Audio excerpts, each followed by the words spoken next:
Olá, gente, tudo bem? Eu sou o Charles Roberto do canal Além da Religião. Vou trazer aqui para vocês um pequeno estudo, falando sobre a doutrina do inferno.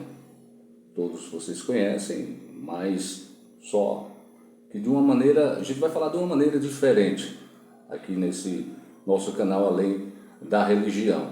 Mas antes, quero pedir a vocês, se vocês deixarem o seu like, se inscrever no canal, fazer com que esse canal cresça cada dia mais, levando a palavra de Deus. Conto com vocês, é só clicar aí no joinha e também se inscrever no canal. Vamos ter estudos toda semana, trazendo para vocês, você aprender comigo e eu aprender com você nesse nosso canal, Tá só começando, canal pequenininho, mas com certeza daqui a um tempo, com a ajuda de vocês, ele vai crescer mais e mais. Estou com um estudo aqui falando sobre onde nasceu o inferno. Vamos estudar, vamos trazer para vocês, falando mais sobre esse tema. Eu começo trazendo para vocês que o que falam sobre o inferno não é exatamente isso que o sistema religioso fala, Totalmente diferente. Por isso que eu vou trazer esse estudo aqui para vocês.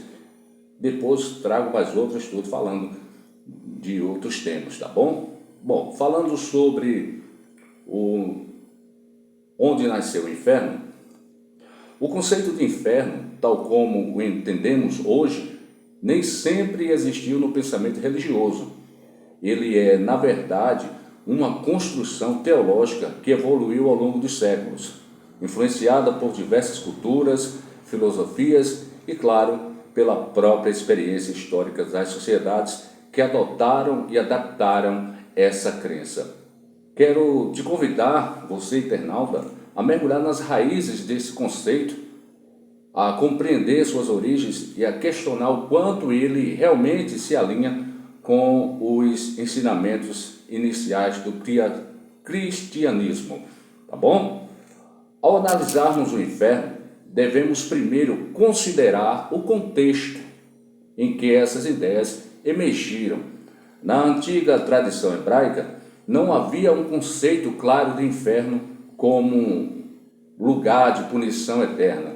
Veja bem, os textos mais antigos do Antigo Testamento, por exemplo, falam do Sheol, uma região sombria onde todos os mortos vão, independentemente de seu comportamento em vida.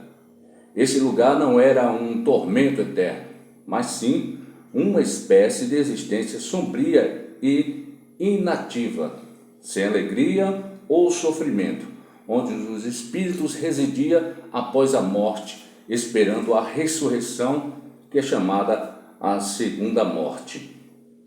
É importante notar que o Sheol não carregava as conotações morais que mais tarde seriam associadas ao inferno. Ele não era uma punição, mas simplesmente o destino inevitável de todos os seres humanos, pois todos estavam e estão sujeitos à morte física. Essa ideia reflete uma visão mais naturalista da morte e da vida após a morte, onde a existência na Terra é seguida por uma continuidade silenciosa na morte, sem recompensas ou punições. Com o tempo, influências externas começaram a moldar o pensamento judaico, especialmente durante o exílio babilônico. E o contato com a cultura persa. Foi durante este período que os judeus começaram a adotar ideias dualistas, particularmente aquelas relacionadas à recompensa e punição após a morte. O zoroastrismo, a religião dominante da Pérsia, apresentava uma visão dualista do universo, com o céu para os justos e o inferno para os iníquos. Essas ideias começaram a se infiltrar no pensamento judaico, plantando as sementes do que mais tarde se tornaria a doutrina do inferno. Por isso, ao adotar a ideia do que significava aquela palavra quando aparecia no tempo e essencial para buscar a essência, depois de misturarem suas culturas com culturas heréticas, os hebreus começaram a mudar seu pensamento. Vejam só, eles já começaram, a pensar diferente. Já no Novo Testamento, ao entrarmos no período do Novo Testamento, vemos que Jesus e seus primeiros seguidores falavam ocasionalmente de um lugar de punição para os ímpios. Vejam só. No entanto, a natureza deste lugar é a ideia de punição eterna. Ainda estavam longe de ser o conceito totalmente desenvolvido que encontramos nos escritos cristãos. Posteriores, o termo Geena, por exemplo, usado por Jesus, referia-se originalmente ao Vale de Inom, um lugar real que era fora lá, de Jerusalém, associado aos sacrifícios humanos e práticas pagãs. Com o tempo, esse vale se tornou uma metáfora para a destruição e o julgamento divino, mas não necessariamente para o tormento eterno, como falam aí o sistema, como o sistema fala. É fascinante observar como essa transformação simbólica ocorreu.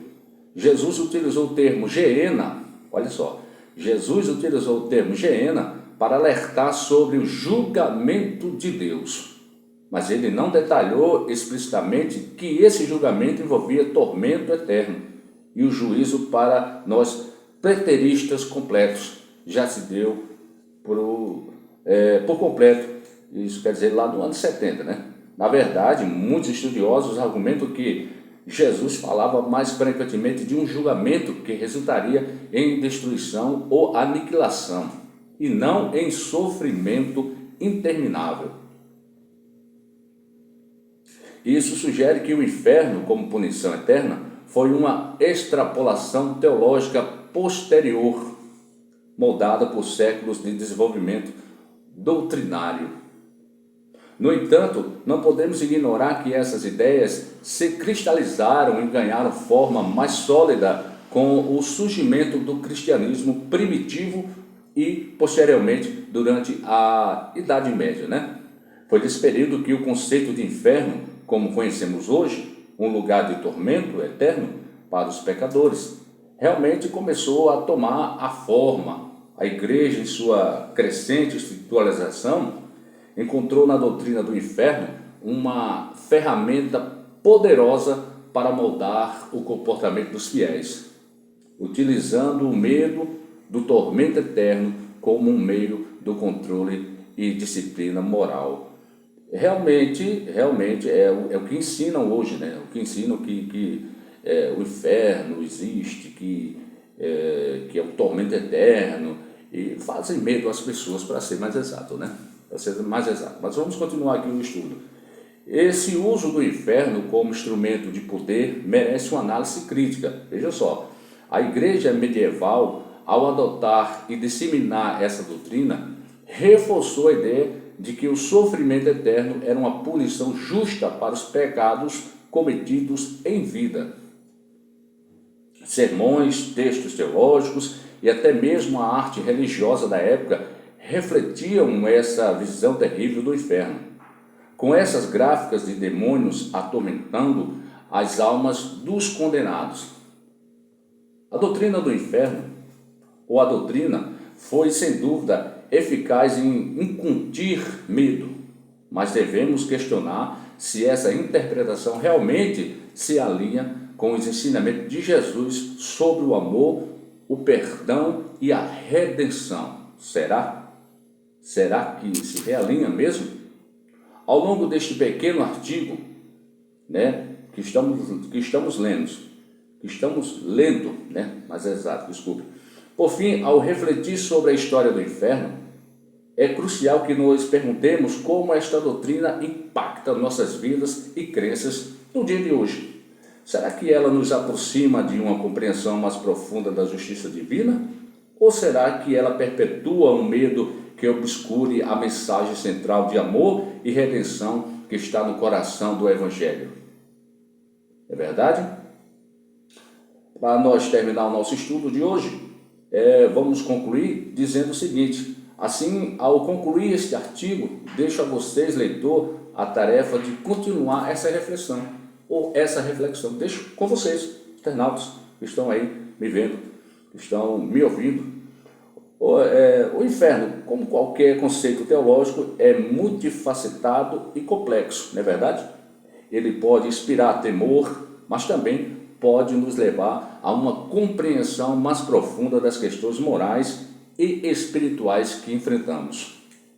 Ao olhar para trás, para as origens do inferno, também podemos olhar para frente, buscando uma interpretação que ressoe mais autenticamente com os valores de justiça e compaixão que deveriam guiar nossas vidas. Um pequeno estudo, falando sobre o inferno, falando sobre a existência do inferno, se realmente existe, Se realmente existe. Eu particularmente não acredito que exista inferno, mas fica cada um aí ter a sua reflexão, mas o estudo aí foi dado e vocês tirem as suas conclusões. Quero deixar mais uma vez para vocês aí o meu abraço e pedir a vocês que deixem seu like, se inscrevam no canal e vamos cada dia mais levar esse canal a outras pessoas. Compartilhe, faça com que esse canal chegue mais longe, mais distante, às pessoas. Lembrando que esse canal é para levar a palavra de Deus, Então um abraço para todos, até a próxima, o nosso próximo estudo.